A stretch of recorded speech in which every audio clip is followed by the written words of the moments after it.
नमस्कार, स्वागत है आप सभी का। मैं हूं आपके साथ अविनाश कर और आप सभी देख रहे हैं आईबीसी 24। नमस्कार, आपके साथ मैं हूं दीपक मिश्रा और लगातार सुबह 6 बजे से आईबीसी 24 पर आप पल पल इलेक्शन रिजल्ट की अपडेट देख रहे हैं। और अब आपको एक बड़ी अपडेट दे दें। अब से कुछ देर पहले प्रधानमंत्री नरेंद्र मोदी ने जब देशवासियों को बीजेपी कार्यालय से संबोधित किया, उन्होंने साफ स्पष्ट कर दिया कि एक बार फिर तीसरी बार एनडीए की सरकार बनना तय है। प्रधानमंत्री नरेंद्र मोदी ने आगे कहा कि तीसरे कार्यकाल में देश बड़े फैसलों का अध्याय लिखेगा। प्रधानमंत्री नरेंद्र मोदी ने अपने 1 घंटे से अधिक वक्त दिए भाषण में प्रमुख बातें कही। तो ये बड़ी बातें आपको बता रहे हैं कि क्या आज दिन भर घटा है। तीसरी बार एनडीए की सरकार बनने जा रही है। पीएम मोदी ने एक बार फिर से दावा किया है। इसके अलावा विपक्षी गठबंधन इंडिया वो भी पूरा जोर लगाता दिख रहा है दीपक, क्योंकि सोनिया गांधी, राहुल गांधी, मल्लिकार्जुन खड़गे बंद कमरे में इनकी बैठक हुई है। कई विषयों पर मंथन किया गया है और माना ऐसा जा रहा है कि एनडीए के 2 नेताओं को डिप्टी पीएम पद का ऑफर दे सकती है इंडिया गठबंधन। सबसे खास बात यह है, प्रधानमंत्री ने अपने भाषण के दौरान धन्यवाद ज्ञापित करते हुए नीतीश बाबू और चंद्रबाबू नायडू, ये 2 किरदार को भला कोई कैसे भूल सकता है, इन्हें विशेष धन्यवाद दिया कि चंद्रबाबू नायडू ने काफी अच्छा प्रदर्शन किया। नीतीश कुमार ने भी काफी अच्छा, बिहार में अच्छी सीटें 12 तो जीत गई है। लीडिंग सीटों के साथ भी उन्होंने नाम जिक्र करते हुए उनकी उपलब्धियां बताई। और इधर देखिए, छत्तीसगढ़ की अब आपको 7 सीटों पर जो अभी तक फिलहाल नतीजे आ चुके हैं, बाकी तो बीजेपी लीड कर ही रही है, वो भी आपको बता रहे हैं। कोरबा में कांग्रेस की ज्योत्सना महंत ने सरोज पांडे को हराया है। रायपुर में ब्रजमोहन अग्रवाल ने 5.5 लाख से अधिक वोटों से जीत हासिल की। इधर मुख्यमंत्री साय ने कहा कि इंडिया गठबंधन का झूठ का सहारा लिया, लोकतंत्र में परिवर्तन होता रहता है, ब्रजमोहन अग्रवाल ने बयान दिया। तो ये छत्तीसगढ़ की सियासत की सबसे बड़ी बातें जो है इस वक्त आप स्क्रीन पर देख पा रहे हैं। इकलौती सीट जहां कांग्रेस पार्टी जीत दर्ज करने में सफल रही है वो है कोरबा, जहां से ज्योत्सना महंत लगातार दूसरी बार अब सांसद बनी है।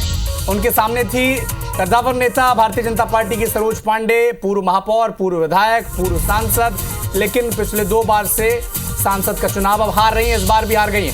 मध्य प्रदेश के सियासत की बड़ी बातें आपको बता दें, सभी 29 सीटें भारतीय जनता पार्टी ने मध्य प्रदेश की जीत ली हैं। जो दावा किया था क्लीन स्वीप का, वो दावा अब सही साबित होता दिख रहा है। सभी सीटों पर रुझान स्थिति स्पष्ट होती जा रही है दीपक, और सबसे बड़ी मार्जिन से जीत रही है। छिंदवाड़ा का गढ़ भी भेद दिया है। ये सबसे खास बात है, इतिहास रचा है। 26 साल बाद भारतीय जनता पार्टी ने मध्य प्रदेश में जैसा कहा था कि छिंदवाड़ा के गढ़ को भी हम कांग्रेस के मुंह से निकालेंगे, बीजेपी के नेताओं के तमाम दावे होते थे और ऐसा ही कुछ हुआ। इंदौर में देखिए, सबसे बड़ी लीड के साथ शंकर लालवानी ने जीत दर्ज की। छिंदवाड़ा में भी ऐतिहासिक जीत दर्ज की। शिवराज सिंह चौहान ने कहा कि 1 सीट की कसक थी, वो भी पूरी हो गई। मतदाताओं का फैसला स्वीकार करने के बाद पीसीसी चीफ रह चुके, पूर्व मुख्यमंत्री रह चुके। बड़ी दिलचस्प बात रही दीपक, जब 60-65 हजार की लीड हो गई बीजेपी की, तभी स्वीकार कर लिया था कमलनाथ ने कि जनादेश स्वीकार है। तो मध्य प्रदेश के सियासत की इस वक्त की ये सबसे बड़ी बातें स्क्रीन पर आप देख पा रहे हैं। तो लोकसभा चुनाव के नतीजे सामने आने के बाद सीटों की तस्वीर भले ही साफ हो गई हो, लेकिन सत्ता के समीकरण बन रहे हैं, बिगड़ रहे हैं और अब भी कुछ सियासी समीकरण अनसुलझे हैं दीपक। वही एनडीए गठबंधन 293 सीटों के साथ बहुमत के जादुई आंकड़े को पार कर चुका है, लेकिन कांग्रेस ने सरकार बनाने के लिए जरूरी आंकड़े जुटाने के लिए विचार करने की बात कहकर अब नई संभावनाओं को जन्म दे दिया है। देखिए रिपोर्ट।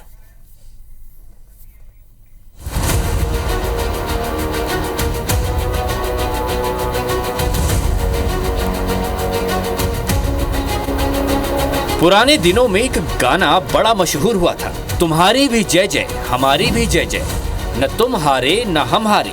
18वीं लोकसभा के लिए हुए चुनाव के नतीजे कुछ इसी गाने की मानंद साबित हुए हैं। मुख्य रूप से एनडीए और इंडिया गठबंधन के बीच हुए चुनाव के नतीजे के आधार पर दोनों ही गठबंधन इसे अपनी नैतिक जीत और सामने वाली की नैतिक हार बता रही हैं। गठबंधन के तौर पर तो हालांकि एनडीए को पूर्ण बहुमत मिल गया है, लेकिन उसके सबसे बड़े घटक दल बीजेपी के पूर्ण बहुमत के आंकड़े तक नहीं पहुंच पाने की नाकामी को कांग्रेस ने इसे प्रधानमंत्री मोदी की नैतिक और सियासी हार बता दिया है। ये मैंडेट मोदी जी के खिलाफ गया है। ये उनकी राजनीतिक और नैतिक हार है। इंटरेस्टिंग बात है, जनता अदानी जी को मोदी जी से डायरेक्टली कोरिलेट कर रही है और देश ने नरेंद्र मोदी जी को साफ कह दिया है कि हम आपको नहीं चाहते हैं। कांग्रेस ने बीजेपी के अपने बलबूते पूर्ण बहुमत तक नहीं पहुंच पाने को न केवल अपनी और देश की जनता की जीत बताया है, बल्कि इस मौके का फायदा उठाते हुए सरकार गठन की संभावनाओं को खारिज भी नहीं किया है। कांग्रेस की इस मंशा के पीछे दरअसल एनडीए गठबंधन में शामिल कुछ दलों के साथ उसके पुराने संबंधों को भुनाने की संभावना छिपी है। एनडीए में शामिल टीडीपी, जेडीयू, आरएलडी जैसे दल इंडिया गठबंधन के पुराने साथी रह चुके हैं। लिहाजा आने वाले दिन सियासी समीकरणों के लिहाज से काफी अहम साबित होने वाले हैं। जो रिजल्ट है जनता की रिजल्ट है और ये जनता की जीत है और लोकतंत्र की जीत है। कल डिसाइड होगा, इंडिया गठबंधन की मीटिंग है, कल हमारा अलायंस डिसाइड करेगा। बड़ी फाइन लाइन है, तो जो इंडिया गठबंधन डिसाइड करेगा उस पे हम एक्शन लेंगे। इधर भाजपा भी किसी अनहोनी की आशंका से अनजान नहीं है, लिहाजा उसने भी मौके की नजाकत को भांपते हुए एहतियाती कदम उठाने शुरू कर दिए हैं। जदयू और टीडीपी की भूमिका का महत्व समझते हुए मेल मुलाकात और फोन के जरिए साथ निभाने की गारंटी सुनिश्चित करने का सिलसिला शुरू हो चुका है। जो भी होगा, एनडीए की सरकार तो बन रही है, मगर इसमें जहाँ जहाँ जैसा आएगा हम उसकी समीक्षा करेंगे, उसके अनुसार आगे बढ़ेंगे। नहीं, कोई मुश्किल नहीं, बिल्कुल हमारी एनडीए एकजुट है और एनडीए इस देश की सेवा करने के लिए आगे बढ़ेगी। कांग्रेस के रुख के बाद एक बात तो साफ हो गई है कि आने वाले दिनों में जबरदस्त सियासी दांवपेच चले जाएंगे। अब जबकि देश एक बार फिर गठबंधन सरकार के दौर में प्रवेश कर चुका है, तो अपने अपने सियासी नफा नुकसान के लिहाज से सियासी दलों की पैंतरेबाजी को देखा जाना दिलचस्प होगा। कांग्रेस के बयान के बाद एक बात तो साफ हो गई है कि पिक्चर अभी बाकी है। Election desk, IBC 24। तो पिक्चर अभी बाकी है। जिस सियासी गठजोड़ की, सियासी तोड़ मरोड़ की जो बात चल रही थी, क्योंकि जनादेश जो आया है, किसी भी सिंगल एक ही पार्टी को पूरा स्पष्ट जनादेश मिला नहीं है। भले ही बीजेपी को सबसे ज्यादा सीटें मिली हैं, लेकिन 2024 का लोकसभा चुनाव कांग्रेस और खास तौर पर राहुल गांधी के सियासी भविष्य को एक नई दिशा देगा, यह बात बिल्कुल तय हो गई है। बिल्कुल, और दो सीटें जहां से राहुल गांधी ने चुनाव लड़ा, वायनाड और रायबरेली, दोनों ही सीट पर राहुल गांधी जीत भी गए। नतीजों के बाद राहुल गांधी ने मीडिया से बातचीत के दौरान तंज कसा कि देश अब मोदी अमित शाह को नहीं चाहता। सुनिए।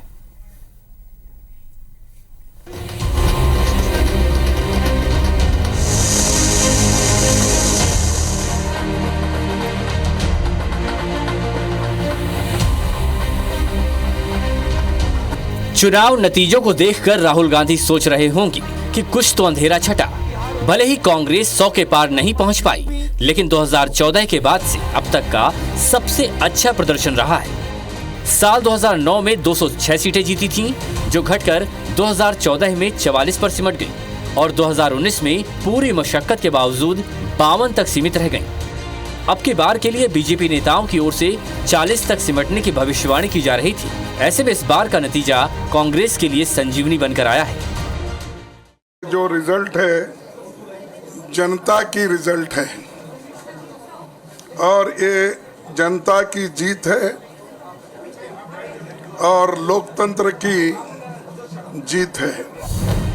कांग्रेस को तो नतीजों ने हार में भी जीत जैसी राहत दी है, लेकिन सबसे बड़ी राहत राहुल गांधी को मिली है।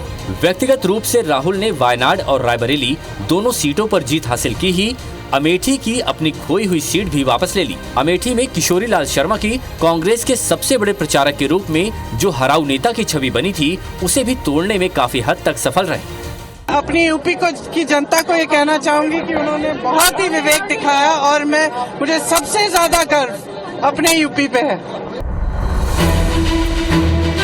नफरत के बाजार में हम मोहब्बत की दुकान खोलने निकले।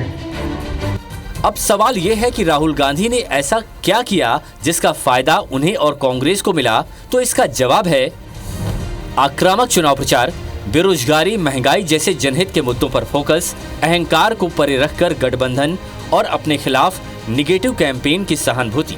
राहुल गांधी ने कांग्रेस की जमीनी ताकत को पहचानते हुए उत्तर प्रदेश और बिहार जैसे राज्यों में गठबंधन किया और सिर्फ जीत की ज्यादा संभावनाओं वाली सीटों पर ही दावा किया, जिसका फायदा कांग्रेस और गठबंधन दोनों की ज्यादा सीटों के रूप में सामने आया है। इसी तरह अपने चुनाव प्रचार के दौरान राहुल ने पूरे तेवर के साथ मोदी सरकार की नीतियों, खासकर बेरोजगारी और महंगाई पर सवाल उठाए, जिससे वोटर्स को राहुल में पहले से मैच्योर्ड नेता की संभावना दिखाई दी।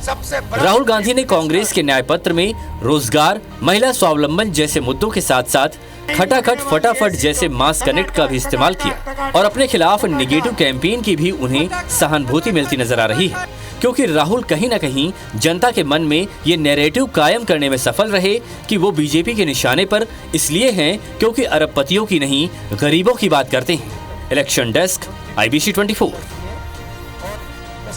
इधर देखिए, लगातार हम चूंकि भारतीय जनता पार्टी की उपलब्धियों की बात कर रहे हैं, तो ऐसे में सवाल दक्षिण में उसकी उपलब्धि क्यों नहीं हो पाई, इस पर भी कई सवाल खड़े हुए। उत्तर भारत की सियासत में छाप छोड़ चुकी बीजेपी अब दक्षिण भारत में कोई कमाल नहीं दिखा पाई। उम्मीदें थी, उसकी सीटों का आंकड़ा पिछली बार की तरह 29 सीटों पर आकर ठहर गया।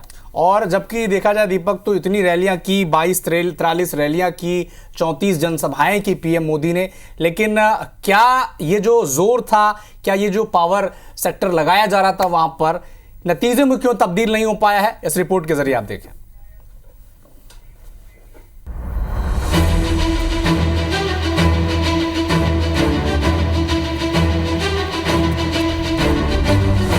नौ दिन चले 2.5 कोस, ये कहावत तो आपने सुनी ही होगी। पीएम मोदी बार बार साउथ के दौरे पर रहे, रोज नए वादे करते रहे, लेकिन नतीजे आए तो हालात जस के तस। 2024 के चुनाव में बीजेपी ने अपना पूरा जोर दक्षिण भारत के राज्यों पर लगाया। बीजेपी को पता था कि उत्तर भारत से होने वाले नुकसान की भरपाई वो दक्षिण के राज्यों से कर लेगी, लेकिन नतीजों के आने के बाद सवाल यह है कि बीजेपी और पीएम मोदी का मिशन साउथ में कितना सफल रहा। 2019 में दक्षिण भारत की 129 सीटों में बीजेपी के पास 29 सीटें थी, लेकिन 2024 में भी बीजेपी के पास 29 सीटें ही हैं। यानी दक्षिण भारत में बीजेपी ने आंकड़ों के हिसाब से ना कुछ खोया ना कुछ पाया। केरल में खाता जरूर खोला, आंध्र प्रदेश में 3 सीटें जीती और तेलंगाना में पार्टी को विस्तार दिया और पिछली बार के मुकाबले 2 गुना सीटें जीती। हालांकि कर्नाटक में बीजेपी को 8 सीटों का नुकसान हुआ है, वरना यह लीड और बड़ी हो सकती थी। Campaigned extremely positively. As you know, there are dynamics of certain minority communities and certain narratives that were put out there by the parties that maybe we were not able to break through and we were not able to expose. Tamil Nadu, जहां BJP को सबसे ज्यादा उम्मीदें थी, वहां BJP का खाता इस बार भी नहीं खुल सका। प्रदेश अध्यक्ष के अन्नामलाई खुद अपनी सीट नहीं बचा सके और तमिलनाडु में पहले ही AIADMK से अपना गठबंधन तोड़ चुकी थी और इससे DMK को लाभ हुआ और इंडिया गठबंधन ने सभी 39 सीटें जीत ली। आंध्र प्रदेश में TDP के साथ गठबंधन बीजेपी के लिए विन विन वाला रहा, क्योंकि न सिर्फ बीजेपी ने आंध्र प्रदेश में 3 सीटें जीती, बल्कि TDP और बीजेपी के साथ आने से NDA का वोट बिखरा नहीं। Thank the people for having saved the nation from divisive forces represented by Indi Alliance, because they don't have any common plan or vision for the nation. कुल मिलाकर तमिलनाडु में बीजेपी का खाता नहीं खुला और कर्नाटक में 8 सीटों का नुकसान क्या केवल आंकड़ों भर का नुकसान है या फिर कोई रणनीतिक भूल? यह अध्ययन बीजेपी को करना है। Election desk, IBC 24। तो बड़ा एक अच्छा शेर है दीपक की, जहां से चले थे वहीं आकर पहुंचे हैं। बड़ी देर लगी है समझने में कि दुनिया गोल है। तो 29 सीटों से होकर चले थे 131 सीटें दक्षिण भारत की, और तमाम प्रयासों, तमाम रैली, तमाम जनसभाओं के बाद भी 29 सीटों पर ही आकर खड़ी है भारतीय जनता पार्टी दक्षिण राज्यों की सीटों के हिसाब से। एक तरफ जहां छत्तीसगढ़ की बात करते हैं, भारतीय जनता पार्टी ने एक बार फिर से कांग्रेस को एक तरफा शिकस्त दी है। कांग्रेस ने कई सीटों पर अपने दिग्गज नेताओं को मैदान में उतारा था, भारतीय जनता पार्टी को चुनौती देने की कोशिश की थी। 3 पूर्व मंत्री थे, 1 पूर्व मुख्यमंत्री थे, लेकिन नतीजा बिल्कुल उलट रहा। लेकिन बावजूद उसके अविनाश, कांग्रेस कमाल नहीं कर पाई। 11 में से सिर्फ एक सीट, कोरबा की सीट हाथ आ पाई। देखिए,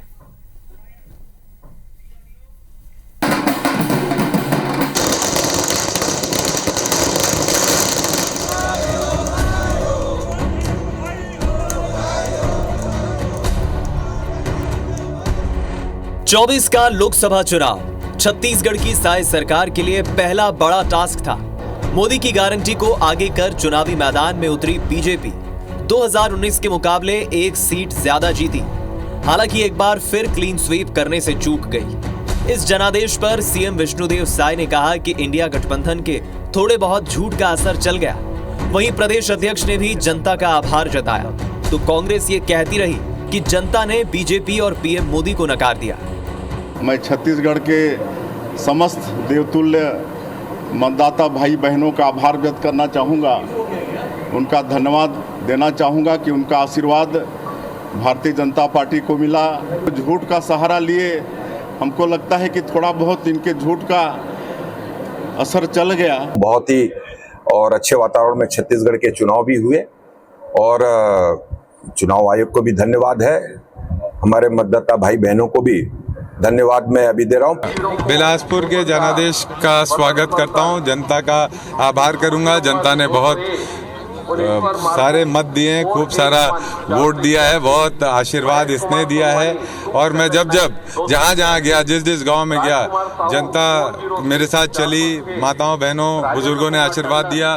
कोरबा के बाद छत्तीसगढ़ में जिस सीट की सबसे ज्यादा चर्चा रही वो राजनांदगांव सीट रही, जिसे जीतने के लिए कांग्रेस ने पूर्व सीएम भूपेश बघेल पर दांव खेला था, जो सफल नहीं हुआ। इसी तरह कांग्रेस सरकार में 3 पूर्व मंत्री रहे कवासी लखमा बस्तर से, ताम्रध्वज साहू महासमुंद से और शिव डहरिया जांजगीर चांपा से चुनाव हार गए। दुर्ग से बीजेपी के मौजूदा सांसद ने 2019 के मुकाबले बड़ी मार्जिन से चुनाव जीता। तो रायपुर में कैबिनेट मंत्री ब्रजमोहन अग्रवाल ने बीजेपी के इस मजबूत किले में कांग्रेस को सेंध लगाने नहीं दी। नहीं है, ये तो जनता अगर एक ही पार्टी हमेशा जीतती रहेगी तो लोकतंत्र कहाँ है?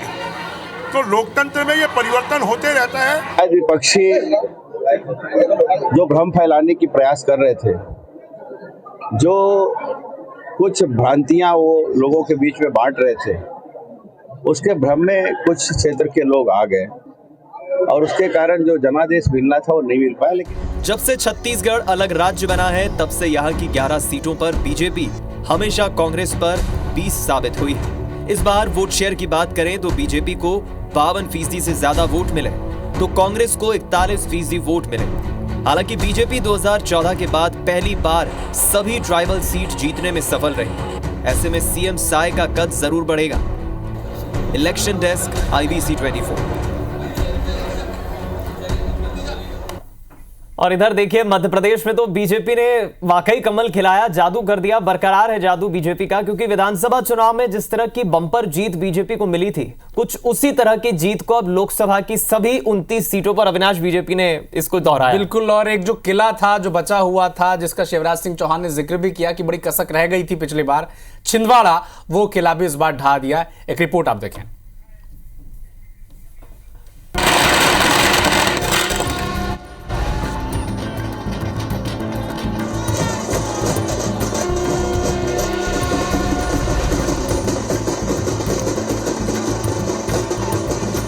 ये जश्न का मौका है, ये उत्सव का पल है। ये दिन बीजेपी के लिए किसी त्योहार से कम नहीं। बीजेपी ने चुनाव से पहले प्रदेश की 29 सीट जीतने का टारगेट फिक्स किया था, जिसे उसने हासिल कर लिया है। सुबह जैसे जैसे ईवीएम के वोटिंग के आंकड़े सामने आते गए, बीजेपी खेमे में खुशी की लहर दौड़ गई। वहीं कांग्रेस को संभलने का मौका तक नहीं मिला। ये जीत एमपी बीजेपी के लिए 2019 के लोकसभा चुनाव से भी बड़ी है। तब पार्टी पूर्व सीएम कमलनाथ के गढ़ छिंदवाड़ा को भेद नहीं पाई थी। इस बार उसने वो किला भी ढहा दिया। नकुलनाथ को विवेक बंटी साहू के हाथों शिकस्त का सामना करना पड़ा। कमलनाथ ने छिंदवाड़ा में काउंटिंग पूरी होने से पहले ही हार मान ली। छिंदवाड़ा की जनता का फैसला है, मैं स्वीकार करता हूँ। जो आज इंडिया के उलझान आए हैं, ये बहुत ही बढ़िया हैं और इंडिया को दूसरों के साथ मिलकर गवर्नमेंट बनाने का प्रयास करना चाहिए। 2 बार के मुख्यमंत्री, कांग्रेस के अध्यक्ष, राष्ट्रीय नेता और पता नहीं कितने प्रकार का आइडिया कांग्रेस को देते हैं। और उन कांग्रेस के नेताओं के उनके अपने अंदर की स्थिति कैसी है? पहले भोपाल से भाजपा ने हिसाब साफ किया, अब उनको घर छोड़ के भी आए, जोरदार ताली बजाओ, राजगढ़ से भी ये स्थिति है। एक तरफ 26 साल बाद छिंदवाड़ा में कांग्रेस को गहरा सदमा मिला, तो दूसरी तरफ गुना से पिछली बार कांग्रेस के टिकट पर चुनाव हारने वाले ज्योतिरादित्य सिंधिया 4 लाख से ज्यादा वोट से जीत गए। तो वहीं कांग्रेस नेता और पूर्व सीएम दिग्विजय सिंह के लिए इस चुनाव ने उनके सियासी करियर पर विराम लगा दिया। दिग्विजय सिंह राजगढ़ का अपना गढ़ भी नहीं बचा पाए, उन्हें बीजेपी के रोडमल नागर के हाथों हार का सामना करना पड़ा। 2024 के चुनावी इतिहास में इंदौर शहर का नाम भी दर्ज हुआ। कांग्रेस प्रत्याशी अक्षय कांति बम के नामांकन वापसी से इंदौर की सीट सुर्खियों में थी। कांग्रेस ने नोटा को अपना प्रत्याशी घोषित किया। बीजेपी के शंकर लालवानी ने 9 लाख वोटों से ज्यादा वोटों से जीत दर्ज की, तो नोटा लोगों की दूसरी पसंद बना। 2 लाख से ज्यादा लोगों ने नोटा को चुना, जो देश में किसी चुनाव में नोटा को मिले सबसे ज्यादा वोटों में शामिल है। पिछला रिकॉर्ड बिहार की गोपालगंज सीट के नाम था। प्रधानमंत्री मोदी जी की गरीब कल्याण की योजनाएं, केंद्र और राज्य सरकार की, और भारतीय जनता पार्टी के कार्यकर्ताओं की ताकत, विकास जो इस देश के अंदर किया है, इस आधार पर जनता ने प्रधानमंत्री जी को विश्वास दिया है। और मध्य प्रदेश की जनता ने ऐतिहासिक बहुमत जो विधानसभा में दिया था, लोकसभा के अंदर भी जनता का आशीर्वाद मिला है। ये जीत माननीय मोदी जी की है, ये जीत माननीय मोदी जी की नीतियों की, ये जीत विकास की है। हमने विकास किया है, विकास करेंगे। हमारी पार्टी के शीर्ष नेताओं ने जो मेहनत की है, हमारे कार्यकर्ताओं ने जो पसीना बहाया, और सबसे बड़ा इंदौर की जनता का जो आशीर्वाद मिला है, ये उसकी जीत है। इंदौर की तरह इस चुनाव में खजुराहो सीट की भी खूब चर्चा रही। कांग्रेस ने सीट सपा के साथ गठबंधन धर्म निभाते हुए छोड़ी थी, लेकिन सपा प्रत्याशी मीरा यादव का नामांकन ही निरस्त हो गया। कांग्रेस और सपा ने AIFB पार्टी के आरबी प्रजापति को इंडिया गठबंधन का प्रत्याशी घोषित किया, लेकिन आरबी प्रजापति VD शर्मा की जीत रोक नहीं पाए। VD शर्मा ने 4 लाख से ज्यादा वोटों से जीत दर्ज की। वहीं मध्य प्रदेश के पूर्व मुख्यमंत्री शिवराज सिंह चौहान ने विदिशा लोकसभा सीट से शानदार जीत दर्ज की। कांग्रेस के प्रताप भानु शर्मा को 7 लाख से ज्यादा वोटों के अंतर से हराया। मेरे मन में तो बस एक ही सपना है। उस समय भी हम लोगों ने कहा था कि अब 29 कमल के फूलों की माला मध्य प्रदेश से मोदी जी के गले में डालेंगे। मैं भारतीय जनता पार्टी के प्रदेश नेतृत्व को बधाई देता हूं, कार्यकर्ताओं को बधाई देता हूं और जनता का आभार प्रकट करता हूं। कांग्रेस के दिग्गज आदिवासी नेता कांतिलाल भूरिया भी अपनी साख नहीं बचा पाए। रतलाम सीट से कांग्रेस को आदिवासी कार्ड खेलना महंगा पड़ा। बीजेपी के अनीता चौहान ने कांतिलाल भूरिया को बड़े अंतर से हराया। कांग्रेस ने विधानसभा चुनाव में मिली करारी हार के बाद मध्य प्रदेश कांग्रेस में पीढ़ीगत बदलाव करते हुए जीतू पटवारी के हाथों कमान सौंपी थी, लेकिन जीतू पटवारी ऐसा कोई करिश्मा नहीं दिखा पाए जिसकी पार्टी को उम्मीद थी। जो 400 पार का एग्जिट पोल की पोल सबसे पहले खुली, दूसरी जो देश में अहंकार था, अद्भुत अकल्पनीय अहंकार, वो चकनाचूर हुआ, और थर्ड देश में लोकतंत्र की रक्षा, संविधान की रक्षा के लिए लोग आज भी समर्पित है। ये देश संविधान से चलेगा। मध्य प्रदेश में लोकसभा चुनाव के नतीजों ने यह साबित कर दिया कि जो जलवा प्रदेश की सियासत में शिवराज सिंह चौहान का है, वैसी ही जमीनी पैठ सीएम मोहन यादव की भी है। मोहन यादव की अगुवाई में छिंदवाड़ा का गढ़ भेदना बीजेपी की बड़ी उपलब्धि है। इन नतीजों ने निसंदेह मोहन यादव का कद बीजेपी नेतृत्व की नजर में कई गुना बढ़ा दिया। 2024 लोकसभा चुनाव के नतीजों का असर मध्य प्रदेश की सियासत में कांग्रेस और बीजेपी दोनों को आने वाले दिनों में और भी देखने को मिलेगा। Election desk, IBC 24। और अब बात उस चेहरे की जिसके बूते भारतीय जनता पार्टी ने पूरा चुनाव लड़ा। प्रधानमंत्री नरेंद्र मोदी। इन्हीं के लोकप्रिय चेहरे की बदौलत बीजेपी इस जादू को कर पाई। 400 पार का नारा जरूर दिया, 400 पार हो नहीं पाया। बीजेपी ने अपने बलबूते 370 सीट हासिल करने का लक्ष्य रखा था, लेकिन अब बीजेपी अपने बलबूते बहुमत पाने में नाकाम हो रही है। विरोधी दल इसे प्रधानमंत्री मोदी के मैजिक के फ्लॉप होने से जोड़कर देख रहे हैं। आइए आपको बताते हैं और समझाने की कोशिश करते हैं कि आखिर बीजेपी इस जादुई आंकड़े तक क्यों नहीं पहुंच पाई।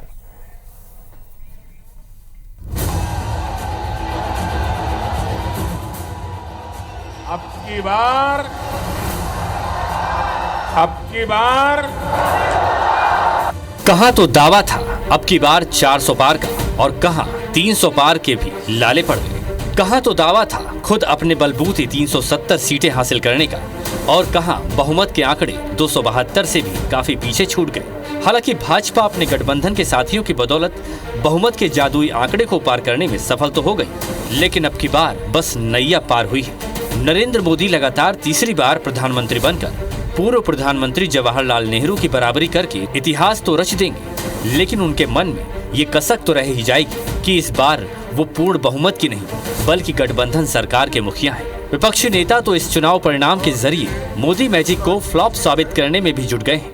ये जो रिजल्ट है जनता की रिजल्ट है और ये जनता की जीत है और लोकतंत्र की जीत है। विनम्रता से जनमत को स्वीकार करते हैं। इस बार जनता ने किसी एक दल को पूर्ण बहुमत नहीं दिया। यूपी की जनता से मैं कहना चाहता हूं, आपसे ज्यादा पॉलिटिकल विजडम, मतलब आपने कमाल करके दिखा दिया। यूपी की जनता ने कमाल करके दिखा दिया। विपक्षी दल के नेता जिन दलीलों के जरिए ब्रांड मोदी पर सवाल उठा रहे हैं उसकी विवेचना करना लाजमी होगा। सवाल उठता है कि एग्जिट पोल्स के अनुमानों के विपरीत आखिर ब्रांड मोदी अपना जादू चलाने में नाकाम क्यों रहा। दरअसल अपने बलबूते बहुमत का आंकड़ा हासिल न कर पाने में उसी उत्तर प्रदेश का हाथ रहा जहां से होकर सत्ता का रास्ता जाता है। 80 लोकसभा सीट वाले उत्तर प्रदेश में भाजपा को इस बार पिछली बार से आधी सीटें ही मिली। उत्तर प्रदेश के अलावा हिंदी हार्टलैंड के राज्य राजस्थान और हरियाणा में भी भाजपा की पिछली सीटों में कटौती हो गई।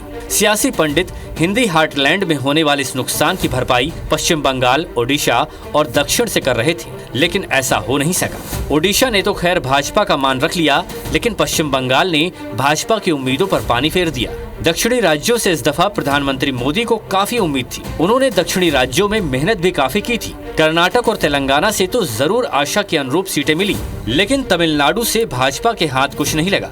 महाराष्ट्र में शिवसेना और एनसीपी में की गई तोड़फोड़ भी वैसा नतीजा नहीं दे सकी जैसी उम्मीद की जा रही थी। हालांकि सीटों में आई कमी के पीछे भाजपा नेताओं की अपनी अलग दलील है। देखिए, जिसका इंतजार देश को था वो घड़ी आ गई। मोदी जी फिर से प्रधानमंत्री बन रहे हैं। देश कह रहा था अब की बार मोदी सरकार, फिर एक बार मोदी सरकार, आएंगे मोदी, जीतेंगे मोदी, प्रधानमंत्री बनेंगे मोदी, यही देश की आवाज़ थी। अब आ गए मोदी, जीत गए मोदी, प्रधानमंत्री बन रहे मोदी। बीजेपी की आशा के अनुरूप प्रदर्शन नहीं कर पाने के पीछे विपक्षी गठबंधन की ओर से गढ़े गए नैरेटिव की काट नहीं ढूंढ पाना भी एक वजह माना जा रहा है।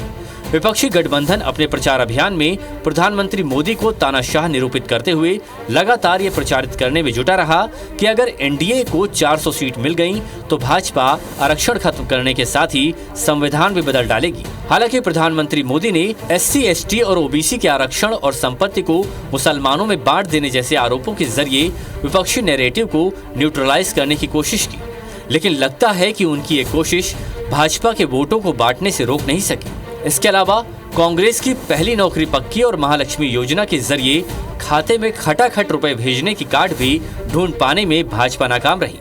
भाजपा 230 से 240 के बीच में आ गई, यानी कि उनको स्पष्ट बहुमत नहीं मिला। अब वो अगर कोशिश करते तो बैसाखियों की सरकार बनाएंगे, दूसरों पर उन्हें निर्भर रहना पड़ेगा। पहले जो एक अखंड राज की जो 400 की बात कर रहे थे, वो 400 कहाँ चला गया, अब वो 230 से 240 के बीच में अटके हुए, जो कि स्पष्ट बहुमत नहीं है।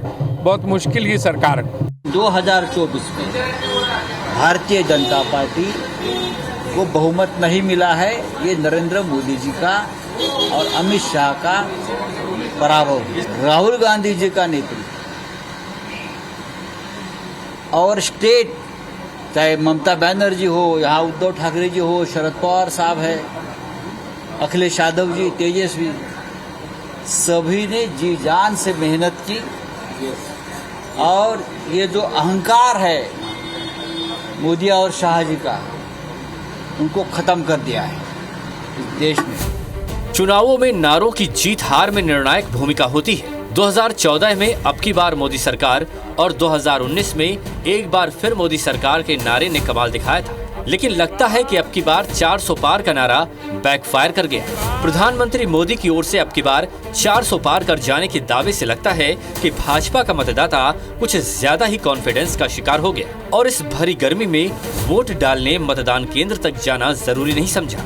इसका एहसास प्रधानमंत्री मोदी को पहले 2 चरणों के मतदान में आई गिरावट के बाद लग भी गया था। आशंका को भांपते हुए वे अपने कोर वोटर को घर से निकालने के लिए चुनावी कैंपेन को हिंदू मुस्लिम ट्रैक पर भी लाए, लेकिन लगता है कि ध्रुवीकरण की ये कोशिश भी बैकफायर कर गई। दूसरे समुदाय ने तो अपना वोट विपक्षी गठबंधन को ट्रांसफर कर दिया, लेकिन इसके उलट भाजपा के परंपरागत वोटर के साथ ऐसा नहीं हो सका।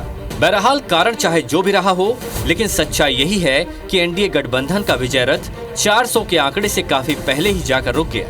इस रथ के सारथी जो कि प्रधानमंत्री मोदी थे और उन्होंने ही पिछली 2 बार भाजपा को बहुमत के पार कराया था, लिहाजा पिछली 2 सफलताओं का श्रेय अगर उनके हिस्से में आया था तो इस बार की असफलता का अपयश भी उनके ही खाते में जाना लाजमी है। Election desk, IBC 24। तो 7 चरणों के चुनाव पर भी नजर डालें अगर दीपक, तो पहला चुनाव जब 19 अप्रैल तक हो रहा था, पहले चरण की वोटिंग हो रही थी, तब तक ऐसा लग रहा था कि इतना नीरस चुनाव शायद ही कभी देश में हुआ हो। लेकिन उसके बाद जब वोटिंग प्रतिशत कम हुई और ये अंदेशा एक तरफ गया, लगा भारतीय जनता पार्टी को कि हो सकता है कि क्या ये सत्ता के खिलाफ तो नहीं है, तब फिर वो आक्रामक प्रचार हुआ और उसके बाद वो नतीजे कि फिर हिंदू मुस्लिम वाले ट्रैक पर बीजेपी पहुंची, इसका जवाब भी इंडिया गठबंधन ने दिया। लेकिन अब स्थिति ये हो गई है कि किसी भी एक पार्टी को स्पष्ट बहुमत मिला नहीं है। नतीजे लगभग आ चुके हैं, कुछ सीटों पर अब भी मतगणना जारी है, वहां पर इंतजार है। उत्तर प्रदेश की एक सीट फर्रुखाबाद, जहां पर अखिलेश यादव ने ट्वीट किया है और लगातार जिक्र भी कर रहे हैं कि अंतिम क्षण तक वहां पर कार्यकर्ता डटे हुए हैं। लेकिन नतीजों के बाद पीएम नरेंद्र मोदी भारतीय जनता पार्टी के मुख्यालय पहुंचे, भव्य दिव्य स्वागत किया गया, जनता कार्यकर्ताओं का आभार भी पीएम ने जताया है। देखिए प्रधानमंत्री ने क्या कुछ कहा और उनके इस भाषण की मुख्य बातें पैकेज के जरिए।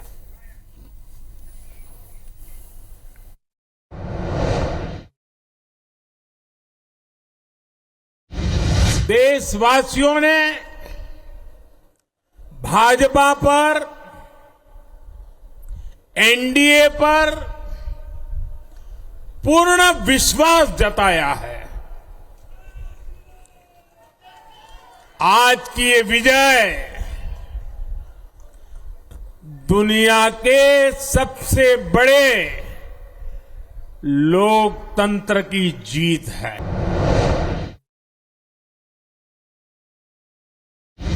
भाजपा के, एनडीए के हर कार्यकर्ता साथी को भी मैं हृदय से धन्यवाद करता हूं। साथियों, इस चुनाव के, इस जनादेश के कई पहलू हैं।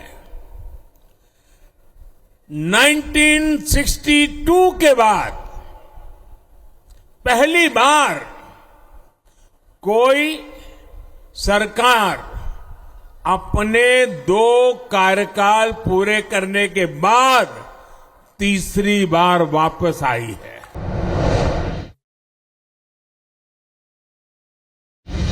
राज्यों में जहां भी विधानसभा के चुनाव हुए, वहां पर एनडीए को भव्य विजय मिली है।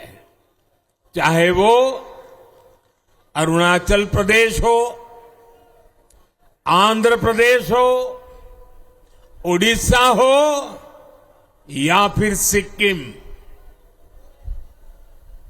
और इन राज्यों में कांग्रेस का सुपड़ा साफ हो गया है।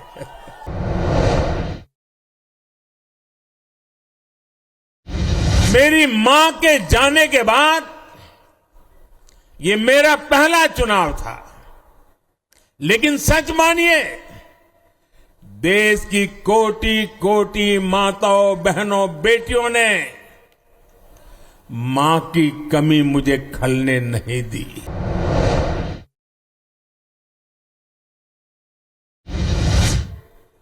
तीसरे कार्यकाल में देश बड़े फैसलों का एक नया अध्याय लिखेगा।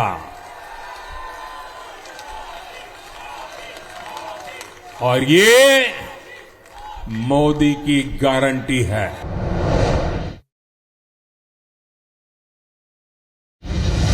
तीसरे कार्यकाल में एनडीए सरकार का बहुत ज्यादा जोर हर तरह के करप्शन को जड़ से उखाड़ फेंकने का होगा। चलिए, कांग्रेस तो कह रही है रात बड़ी भारी होगी क्योंकि कुछ भी उलटफेर हो सकता है, लेकिन रुझानों में और लगभग कह सकते हैं अब एनडीए को बहुमत मिल चुका है। फिलहाल इस बुलेटिन में इतना ही। ब्रेक के बाद भी खबरों का सिलसिला जारी है। नमस्कार।